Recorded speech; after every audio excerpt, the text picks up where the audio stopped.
Hey guys, welcome back to Real Housewives Recaps. Today, we're talking Sex in the City. I have a very special guest here with me. Her name is Justine.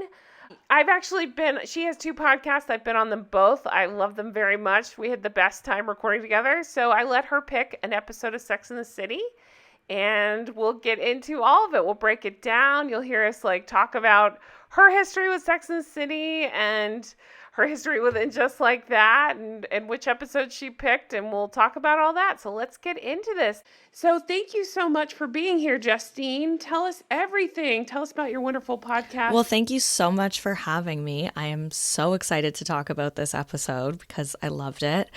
And I have two podcasts, you've been on both of them, actually. So the first one, if you are a Real Housewives fan, it's called Friends of the Countess, and it's a Real Housewives of New York rewatch podcast with my friend David. And then my other podcast that I forced you to be on with me, and I had such a good time, The Shore Store. Such a good time. Yeah, it's called The Shore Store, and it's all things Jersey Shore, Floribama Shore, and you can find that anywhere you find podcasts. Or patreon.com/ShoreJustine. I also cover Teen Mom 2 and a bunch of things over there on Patreon. Oh, that's awesome. I will definitely be checking that out. Yay, thanks. Okay, so I always have my guest pick the episode. Justine, I know they've seen the title by now, but tell them what episode you picked. Season 5, episode 3, is it? Luck to be an old lady. So what made you pick that episode? Anything in particular? Well, I actually asked a mutual friend of ours, Amanda, for suggestions because she's a huge Sex and the City fan, and she gave me a bunch, and this one just stuck out to me because Atlantic City, New Jersey, just to tie back into, Jersey Shore. Yeah. And I just loved the episode. I thought it was really funny. That is awesome. And I have a lot of ways to tie this one into And Just Like That, and we all love to talk shit about And Just Like That, so you better believe that will be happening throughout. So. Perfect. And I have a ton of questions because I don't know the story leading up to some of this stuff. So that's okay. Yeah, that was my next question. Tell me your relationship Tell me your relationship with Sex in the City. Have you watched all the episodes, some of the episodes, none of the episodes? What tell me your history. So I've never done a binge and watched the whole thing, but every time reruns were on, I would watch it. And I've been to a couple Sex and the City parties. I have some friends who are big into Sex and the City. I've just here and there I've watched it. However, And Just Like That, for some reason, every Thursday at 5:00 in the morning, I was up first thing, so excited, and I got really into that. That's a big love to hate watch for me. Yes. Oh, you fit right in here. That's a lot of people's relationship with it. So what are your thoughts on season 2 of And Just Like That? Nick, the announcement that it's coming back. Jeez, I'm excited. I'm excited to do it all again. And honestly, I don't really want them to change too much about it. I know we all have our own critiques and stuff, but I love how bad it is. It's what makes it worth watching for me. I don't know how I feel about them adding a new Samantha in there. That doesn't sit right well with me. Same. Che, I'm so interested to see where the Miranda Che thing goes. That's probably the storyline I'm most invested in. Okay, I gotcha. I'm going to go ahead and say I hope they leave Che and Miranda in LA, but that's another whole diatribe I'll get on. But I definitely am going to go ahead and invite you back to talk crap about that when that comes out. So anytime, girl. I'm so excited already. Do you know when it's projected to come out? The last I read is, so if it follows last shooting schedule, it'll shoot over the summer, and the last time it came out, I believe it was December. Now, SJP just announced, let me just preface this by saying YouTube doesn't like us to talk about the COVID of it all.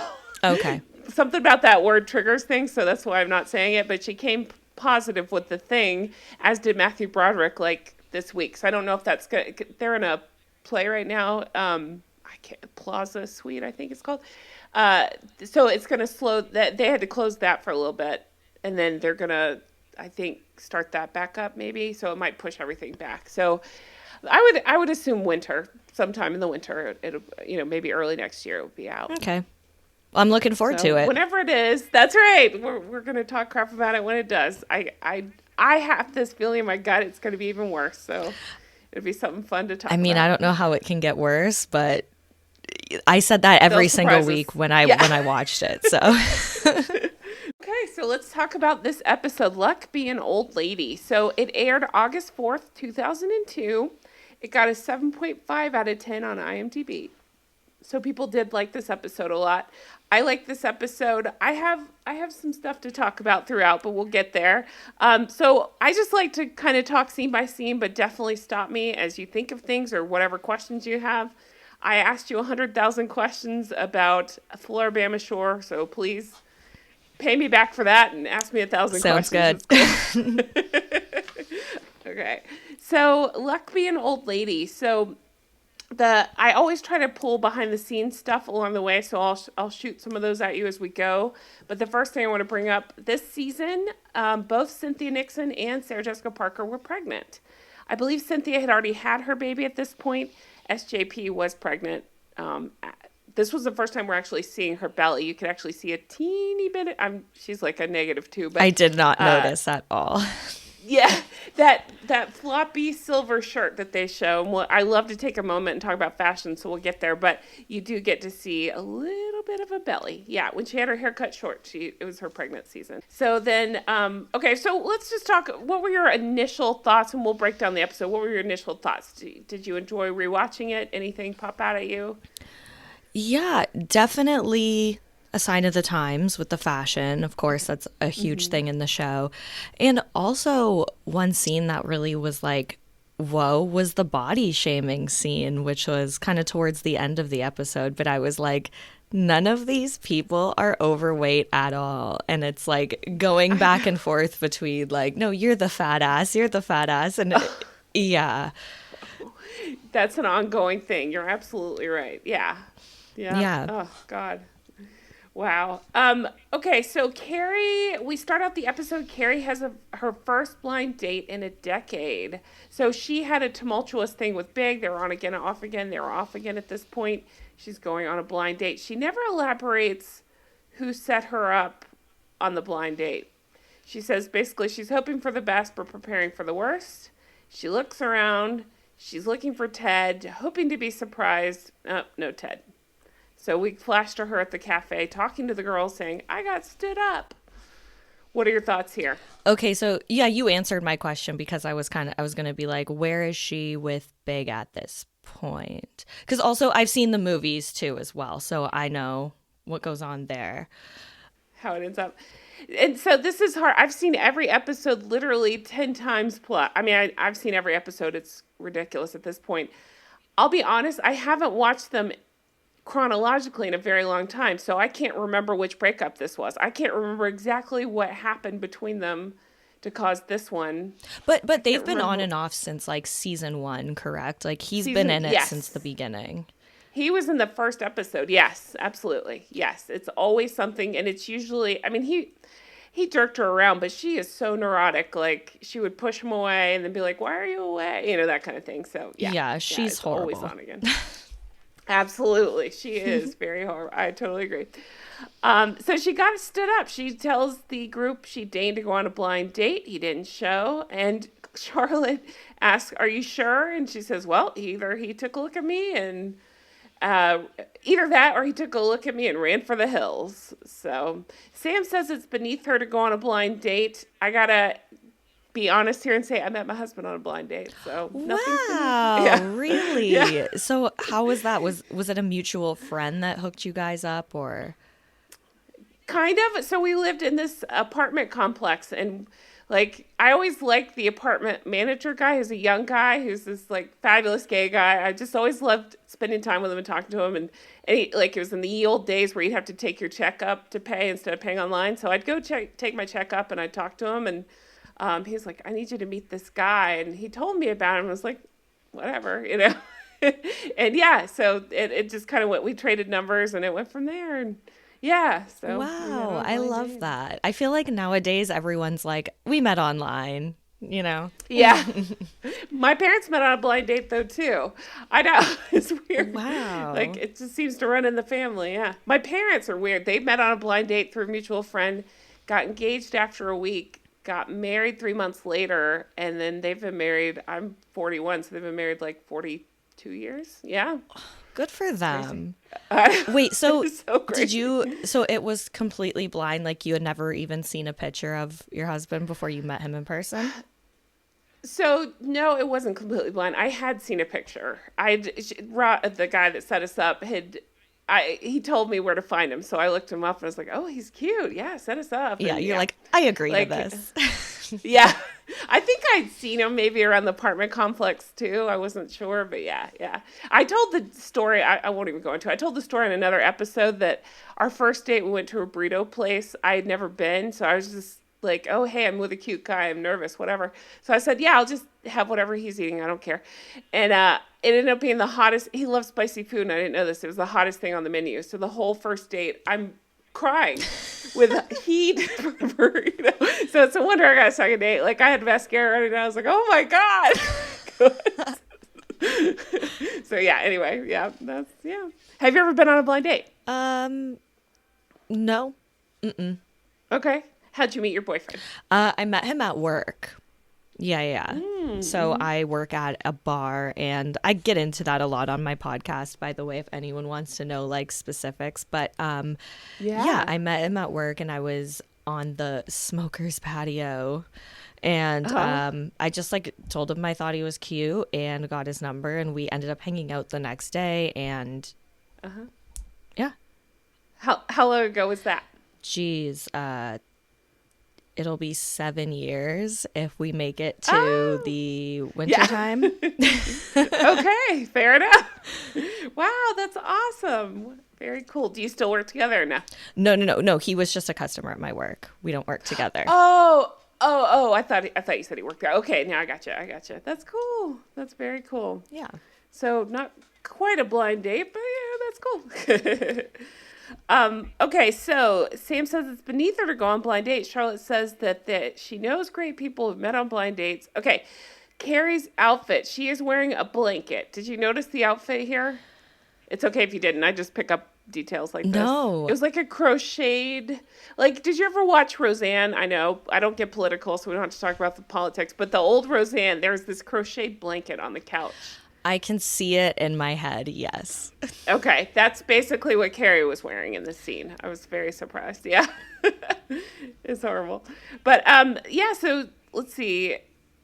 Okay, so Carrie says, what do I need a date for when I have you guys? And Sam has one of my favorite lines. She says, honey, you're cute, but I'm never going to fuck you. So I love her. She's by far my favorite. I just love her one-liners. Like, even, Charlotte doesn't want to turn 36 and she's going to lie about her age for forever, which so relatable. And yes! And I love Samantha when she goes, let her lie about her age. It's the smartest thing that she's done in years. I love it. I'm with you. Sam's my favorite too. And rewatching it and, growing up with it, I guess, and all that, I'm even more team Sam now than I was even the first go round. So, right. Yeah, and I totally agree. It's interesting because I can't picture her on And Just Like That. I agree. I know. I fear what they would have done to her, like the terrible writing with the characters. Yeah. I agree. Totally agree. Okay, so today is the baby nurse's last day. Sam says Richard is taking her to Atlantic City. Let's talk Richard for a minute. What are your thoughts on Richard? Are you familiar with his storyline? Like, I know you said you saw some of it. Have you kept up with Richard? Or no, I don't much? think I've ever seen him before. When I picture Samantha with a guy, I picture her with that, like, younger guy. Smith. Okay, yes. Yeah. Okay, so I'm assuming that she has a history with this Richard guy and that he had maybe cheated on her or done something shady to her in the past. Yep, you're exactly right. So they kind of had, like, he told her from the beginning he wasn't so into monogamy, but then he basically tried with her, but then it's this whole thing where she put on a wig. She snuck around, she caught him going down south on another lady. So That's where, yeah. So they broke up, but then he kind of won her back. He says he'll try for her, and that's where this episode kind of brings it to a head. So a lot of people hate Richard. I didn't hate Richard. I actually think he made sense for Samantha because traditionally she's just not a traditional person either. So good for them. Whatever they want to make work works. But he did kind of jerk her around a little. I guess just she started to be more serious about him. Like you could see in this episode, he never could quite get there with her. Like it always felt like he had something else on the back burner. So yeah. Richard, played by James Remar. He is from Magnum PI reboot. He's from NCIS Los Angeles. I think he's a good-looking guy. He pisses me off because he comes. So this is basically it for Richard, but he comes back up later with Smith. I really like Smith, and when she's trying to make up her mind if she's going to be with Smith or not, she ends up hooking up with Richard, and Smith finds out. So it's kind of a heartbreaking scene. She has to cry and apologize to Smith, and it works out, but it's like he's a bad habit for her.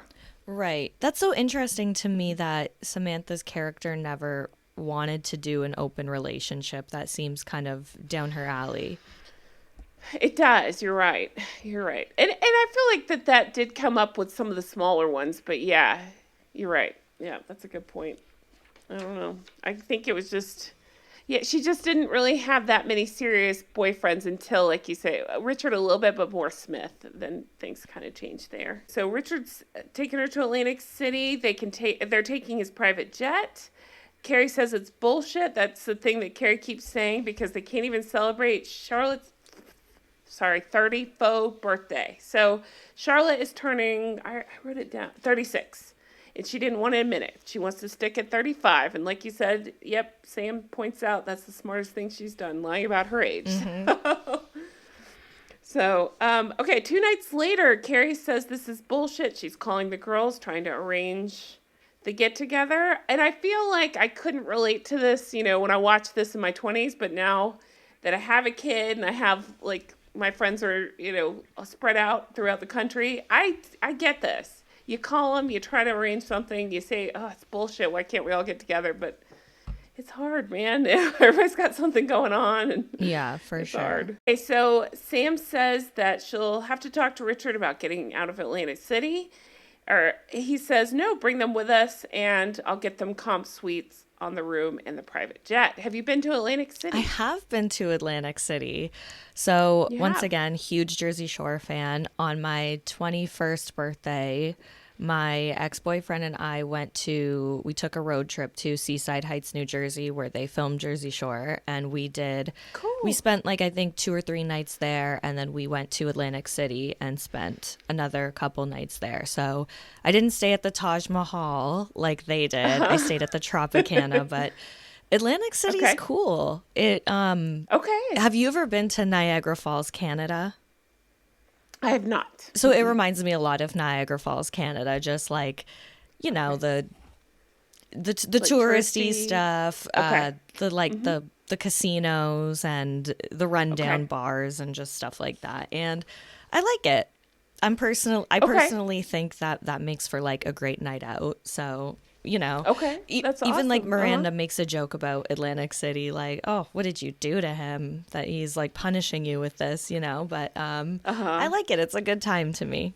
I've never been to Atlantic City. It's on my to-do list. I have a slight obsession with Vegas. I think last count I've been there 14 times, something like that. Oh, jealous. I've never been to Vegas. Oh, it's so much fun. We love going there. It's just kind of something we do. So it's a lot of fun. That I'll bring that up later because I'm a big craps player and Miranda plays craps, so I'll tell you how they got that part wrong. But... Okay, I have a question about Richard. He's obviously extremely loaded. So what does Richard do? He owned a bunch of hotels because I think that's right. That's what happened with Smith and Samantha. When I said she hooked up with Richard one last time while she was with Smith, it's because he was having a hotel opening and he invited her. And she brought Smith. That's right. Yeah, so he owns a bunch of hotels. Ooh. That sums that right up, right? Okay, makes sense. So that Friday, it's Miranda's house. She fakes out Carrie and says, I'm not ready to be separated from the baby. And she's like, I'm kidding, I'm free. Steve took him 2 hours ago, So we see Magda. I love Magda. Magda is played by Lynn Cohen. Okay, this is the nanny? Okay. Yes, we love Magda. So Magda was always, she kind of was like, Miranda can be type A personality, and Magda was like a softer personality. And that actress, I just really loved her in that role. She did a great job. Unfortunately, she did pass away. That's one of the beefs I had with, and just like that, is they did not do a good job of acknowledging things like that. When Willie Garson passed away, they didn't acknowledge it right. He went on tour with a TikTok star. Oh, I know, right? I know. Oh. Yeah, he ran away to Japan. It was just awful. But they should have done something for Lynn Cohen too. I just always loved Magda. She was sweet. Miranda didn't really. She talks about it. They didn't really talk too much about their family lives, but she says she has parents that she doesn't like, basically. And so Magda kind of took on a mom role for her and a grandma role to Brady. So, oh wow! So she was like a major character in the show. Okay. She was and she wasn't. We didn't see her a ton, but she was just there. Like, she was even there in the movies, like helping take care of Brady. She's just there. Okay. Yeah, she was there. Okay, so she's showing Carrie pictures of little Brady, and Carrie just, if it's not Carrie's idea to do something, she's not into it. So she's like, okay. Like, you can't muster up a little enthusiasm for your friend's new baby, I was going to say that was a little, like, I don't have kids and I'm not, like, a kid person at all, but even I have a better, like, face than that, especially if that's supposed to be your best friend. It's a little strange. Right. Absolutely. Okay, same. I like dogs, but I like my dog. I'm not like out there petting other people's dogs, but if you send me a picture of a dog, I'm not going to be like, what the hell is this? I'm going to be like, oh my God, what a cute dog. I love it. Whatever, Yeah. Her face was acting like she was showing her pictures of like food that she cooked that night or something. Like, it's not a strange thing for someone to want to show you pictures of the newborn baby that they love. You're exactly right. That is an excellent point. Yes, it's not, but it's very Carrie reaction, like, oh, it's not about me. So I'm just gonna like put a puss on or whatever, like, while somebody shows me these pictures of the baby. It's just a cute little baby. Even if you don't care, just, oh, cute little baby. Yeah. It's just ridiculous. Miranda wants to know if she can get away with stretchy pants and a sweater all weekend.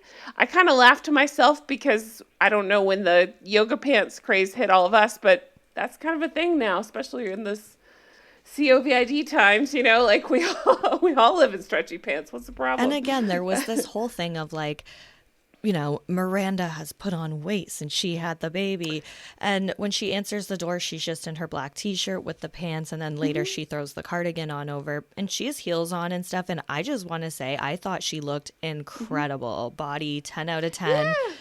Sure. She has a butt, but in a good way. You know what I mean? We all do. Yeah. Sure. And yeah, there was absolutely, I thought that she looked amazing. It wasn't like she was wearing baggy sweatpants with her hair in a messy bun. I thought that she looked good is what I'm trying to say. Honestly, yes. And I have to go back to the kid thing. When you have a kid, like, you don't have time to do all that crap. Like, when she said Steve took him 2 hours ago, I was like, oh my God, 2 hours on your own. What would I do? Like, my head would explode. Oh my God, makeup and shower? What? Yeah. So, yeah, she looked great. It's just interesting, but I guess it was just a different time, so they talked differently about it. I'm not sure. But Steve rings. He says, I can't do this. He says I might break him or something, talking about Brady. He's afraid he might accidentally take out the baby. So, can I just say, Steve was hot back in the day. I saw him and I was like, what? Where did this accent that he talks in and just like that come from? Because here he had like a slight little New York accent, but his voice sounded normal. And then in just like that, he's like, Miranda, where are you? Like, over the top. Yeah, I guess it's that they made him hard of hearing. They changed his speech too. That's a really good question. I'm not really sure. But yeah, I always found him, I don't know if hot would be the word. I always found him attractive. Like, he's cute. He's very cute. Yeah. Yeah, so they I gotta say, I actually I hate the writers of this show, like what they've become, but I gotta give the writing credit here because this is so weird and so morbid, but that is something my husband and I would joke about. You know what I mean? When our kid was a baby, we would literally high five like our kid's still alive, yay, you know?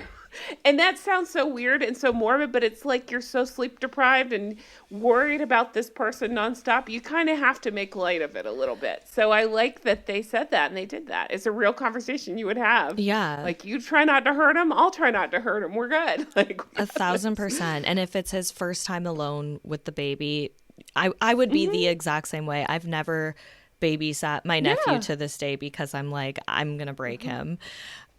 Yeah, absolutely. And you're absolutely right. And again, like, I don't have any kids, but that's one thing that I hear when people say, like, you know, you don't get sleep once you have a kid. I've heard a lot of people say it's not even from the kid keeping you up at night. It's because you have anxiety. Like, are they still alive? And you're going to check to make sure they're still breathing, you know?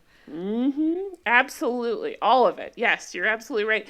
But Jay and I weren't kid people until we had our kid, and our kid's the only kid we like, you know? So I feel like I can relate to you 1,000%. Just because you have a kid doesn't mean you're a kid person. I didn't know what the hell. I'd never changed a diaper, so I won't even get into it all. So I feel you completely. Like, it's just the most intimidating. Like, oh my God, what do I do now? Like, yeah, it's what do you mean I can go home from the hospital? What do I do? Yeah. You mean I'm going to be alone with him? Yeah, right. So question, is Steve younger than Miranda? Because that's also the energy that I get from them as a couple. So, oh my God. So I feel like such a fraud right now because I should just know all the answers to this, and I don't know the answer to that. I always assume so, but I feel like, and it just like that, they alluded to him being a little bit older than her. So now I'm questioning everything. I don't know. Honestly, it wouldn't surprise me if they completely switched that around for her and just like that, you know? Thank you. That makes me feel better. I should know the answer to that. I don't. Thank you for that. You're right, though. Yeah, that just kind of all went out the window with him just like that. Then we go to Charlotte. She's getting on the airplane with Richard and Samantha. So it's her birthday. She thinks Samantha has given her a gift. She goes to open it, and it's a thong with pearls attached. She thinks that Samantha has given her pearls. Richard has to correct it. It's not for Charlotte. It's for Samantha. Okay, one thing that made me laugh, first of all, because when Charlotte walks in, she's like, oh, I thought I was late. And her being late reminded me of Real Housewives of Beverly Hills. Remember, it's like season 1 or 2, the plastic surgeon, not Dubrow, the other one. And they owned that basketball team, Sacramento. Oh, yes. And then Kim Richards was late. And yes. when she showed up, she was like completely bombed. Yeah, it just reminded me of that. But if it's a private jet, can't they wait? That's such a good question that I didn't even think about. Yeah, why can't they wait? Absolutely. Well, yeah, I mean, I guess this was before texting, but yeah, just call up somebody and they had cell phones. Call up Samantha and say, hey, we're working it out. We're on our way. You're right. That's a good question. Yeah, totally. Couldn't they wait? It's just me like nitpicking everything, I guess. But no, Charlotte's like knitting because they funny. start like making out and, you know, they're all over each other and she's just like anxiously knitting. I would be chugging that champagne that was sitting there. But I mean, Samantha is she's obviously always the sexually free one, excited, you know, whatever. But even that, I don't know. I felt like it was a little much too. Like it becomes a point where it's like, okay, let's just settle down a little bit.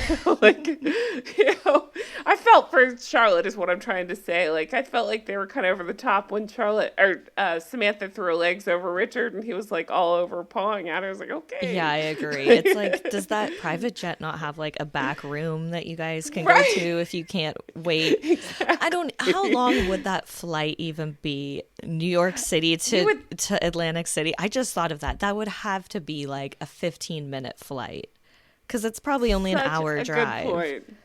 Yeah, such a good point. Oh, I didn't even think about that either. But yeah, you can't wait 15 minutes. Come on. Yeah. Yeah. Which, you bring up such a good point. I'm so glad you thought of this. Why didn't they hold the private jet? I didn't even think. I've never been on a private jet. I'd be pissed if I had to take the old lady casino bus when my friend was going on a private jet. Same here, right? Yeah, just leave Miranda to figure it out and go catch the private jet. Exactly.